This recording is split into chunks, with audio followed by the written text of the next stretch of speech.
məktəb, nə də məktəbə qədər təhsil müəssisəsi var. Şagirdlər elm dalınca getmək üçün təhlükə saçan yollara düşməli olurlar. Problem şəhərin Bağ Evləri massivi adlanan böyük bir ərazisində yaşanır. Bağ Evləri massivi magistral yolun kənarında yerləşməklə 5 kvadrat kilometrə qədər ərazini əhatə edir. Mövcud olan bütün məktəblər isə yolun digər tərəfində yaşayış massivindən xeyli aralıda yerləşir. Yəni massivin hər bir azyaşlı sakini məktəbə getmək üçün evinin yerləşdiyi yerdən asılı olaraq 1 kilometrdən 4 kilometrə qədər məsafə qət etməli, bir neçə dəfə maşın yolundan keçməli olur. Neçənci sinifdə oxuyursan? 10-cu sinifdə oxuyuram. 10-cu sinifdə.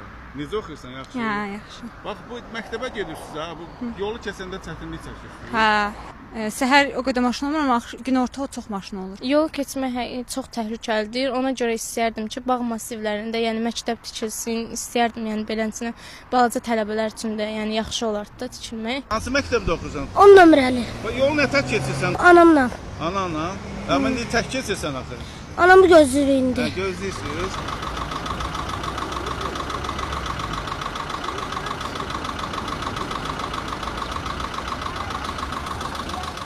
Hər gün bu yolu belə kimdən keçib gedirsən?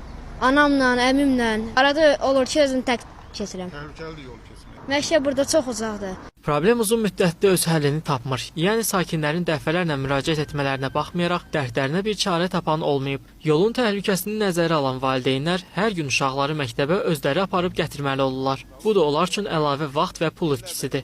Valideynlər bildirir ki, onları ən çox narahat edən yolda baş verən qəzalardır. Burada məktəb yoxdur. Burada məktəbə çox böyük ehtiyac var. Çünki bax bu gördüyünüz bu hal-hazırdakı yoldan dəfələrlə keçəndə uşaqlar burada qəza baş verir. Hətta biri də dünyasını dəyişdi. Hansı məktəbə gedirsiniz? 18 nömrəliyə. Çətindir də, uzaqdır da. Müəllim uzaqdır.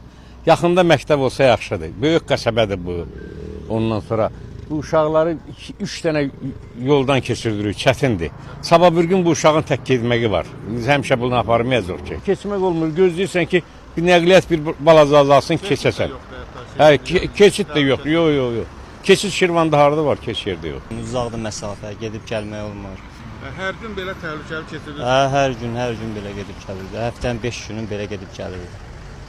Bunlar neçənci sinifdə oxuyurlar? Biri 6-da oxuyur, biri 4-də. Hansı məktəbdə oxuyur? 18 nömrəli. 18 nömrəli. Evdən ora nə qədər piyada kilometrdir? Çoxdur.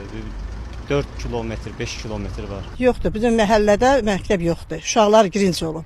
Valideyn də girinci olub, uşaqlar da girinci olub. Valideyn də cibinə lap ziyandır. Çatışmır, yoxdur. Birini aparır, sonra gətirir qoyur, o birisini aparır, gənə gətirir qoyur. Belə şey olar. Yoldan keçmək əlbəttə neçə uşaq alır beləncə maşın. Yoldan keçmək əlbəttə çətindir. Uşaqlar da, valideynlər də çox çətin çəkirlər.